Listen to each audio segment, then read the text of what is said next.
YouTube, what is up? We are back. It is NFL Week 15 already. We're deep in the season. We are coming off, like I told you guys, happens a lot on this channel. We had a nice bounce back last week. We went 6-0. We had 6 teasers, all 6 teasers cashed. We bounced back in a strong way. We had 4 different teams teased 6 different ways, and all 4 teams came through for us. We had the Buccaneers, we had the Bengals, we had the Rams, and we had the Dolphins. All 4 teams came through on our teasers. It was an awesome week for us. I think we finished up, and they were small plays. They were 0.3 units each. I think we finished up plus 1.44 units on the week. For the season, that now puts us at 32 wins, 20 losses. I believe the math on that. I posted on my Twitter at Karis Football. Just go there and you can see everything. I think it's 61.53% on the year, something like that. Go on my Twitter for the perfect number, which is an insane strike rate we're at right now. And we're up 3.74 units on the season. So we're in the profit, man. This deep in a season. Look, sportsbooks, the reason hotels and all these things exist is to make money.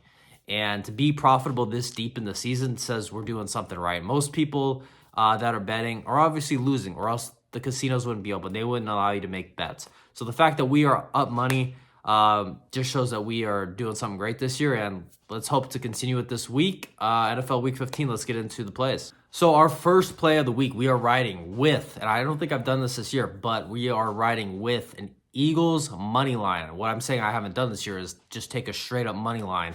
Guys, I really like the Eagles in this game. I got the Eagles at minus 240. So basically for every $100 you risk, you make just under $42 in profit if they win. I really like the Eagles in this one. They're hosting the Pittsburgh Steelers, so I think a lot of people are going to be scared to back Philly. Pittsburgh has obviously had a really good year, and Philly's been very dominant this year. It's basically a heavyweight matchup in most people's eyes. I think it's a fun game, but I do think Philly is significantly better than Pittsburgh. Pittsburgh is one of those teams. Look, I don't think they're a bad team. Obviously, they're 10-3. But I still am just not sold on them being this elite team, kind of like their record, leads you to believe.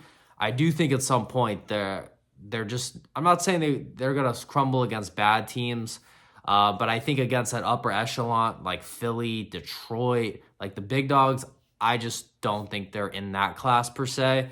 And I think they're getting a little too much respect here. This game is in Philly. I think the defenses on both sides are pretty elite in this one. I think they're two of the both best defenses in football. And I kind of look at that as a wash. But I do think Philly is significantly better offensively. Look,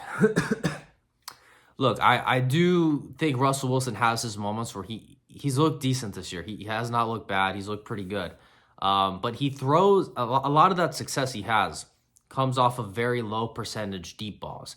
And he's been hitting them. So like credit to him, he's been hitting them. And it's a hard way to live that way long term though. You're relying on these perfectly thrown deep balls, which he can do. He's done that pretty well, very well, I should say, throughout the course of his career. But we can't forget the past 2 years haven't been pretty. He does look a lot better this year. But I feel like George Pickens is like the perfect guy for him because Pickens somehow seems to catch these impossible deep balls, low percentage deep balls, I should say, better than anybody. But here's the thing. George Pickens is out this game. He's not playing. So the guy that kind of makes Russ's 1%er magic work with these deep balls is out. I think it's going to really hurt Pittsburgh. I think it's going to be a struggle for them. I think he's still going to rely on these low percentage deep balls, and they're just going to, more times than not, result in incompletions and lead to more punts than Pittsburgh would like. And Najee Harris, look, I was never a Najee Harris guy. I thought he always looked very slow, fumbled all the time. That's kind of the vibe I got from him going into this season. But I will say this year he has looked pretty good. He looks a lot better than I remember seeing him. But I do think he's kind of in the category of like a poor man's Derrick Henry. We saw how Philly handled Derrick Henry. Those white boys on Philly had no problem with Derrick Henry. I do think Philly will do a better job of containing Najee Harris and the Steelers' run game than Pittsburgh will do at containing Saquon Barkley. Because look, I like Saquon's awesome, and I think it's great that as someone backing Philly this week that we have him on our side.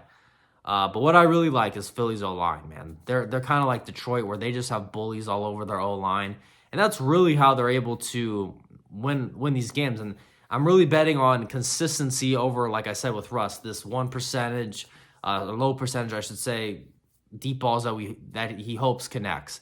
With Philly, you kind of just have a high percentage game of, okay, if it's 4th and 1 or 3rd and 1 or some short distance, we're tush pushing. That's pretty much 99% going to work. On normal downs, we're going to run it with the best running back in the world with our offensive line full of bullies. Those are easy yards. I just think it's a lot more consistent with how Philly's going to be getting yards than how Pittsburgh will. And I know the media narrative this week is probably bearish on Philly because of the A.J. Brown stuff. And, how's the relationship with A.J. and Jalen Hurts? Or Jalen Hurts sucks, he can't throw it, yada, yada, yada. Look, I don't love Jalen Hurts as a quarterback. He's okay. I've seen him make some good plays. I've seen him be hesitant and miss plays. It is what it is. All I can do is look at their numbers as a unit this season. And as a unit, they've been very effective on offense. And more effective, in my opinion, than Pittsburgh. And the games at home, we're getting the better offense. To me, that's an advantage. I don't think this number's high enough. The line is Philly -5, but I don't want to lay 5. It's just a dumb number where this could somehow be a close game. They win by 3 or 4, and you lose the bet. I have no interest in doing that. I will lay the money line on this one. I think this line should probably be more like Philly minus somewhere between 7 and 8. I'd rather lay the money line on this one. All we need for them to do is win. And yeah, like I said, I really believe in Philly's philosophy, their O-line. And look, Saquon Barkley, like I said, he's awesome, but it's really the O-line that makes this magic happen. The Phillies had a lot of success in the past before Saquon got there, so I think everybody needs to relax on this MVP talk. But it's just like now he finally has like the best O-line of football. And I mean, DeAndre Swift looked really good running through this line in the past. Even the guy that got paid before, wasn't it? Miles Sanders. He looked really good running through this line. And then he got paid another team. I think it was Carolina. I'm not sure, but I don't think he's done shit since. My point is, it's the O-line that makes this magic happen for this team. They're able to just get yards consistently. And that's really what I expect to happen in this game. I think they're going to be able to get yards more consistently than Pittsburgh. Plus, the game is in Philly. Nasty environment. Give me Philly money line -240. 1 unit. A unit's 1% of your bankroll. As always, guys, you never have to bet my plays. You can just watch risk-free. And we'll have one more video this week. It's going to be a teaser video that'll be coming out pretty shortly. All right, guys. I'll catch you in the next one. Peace.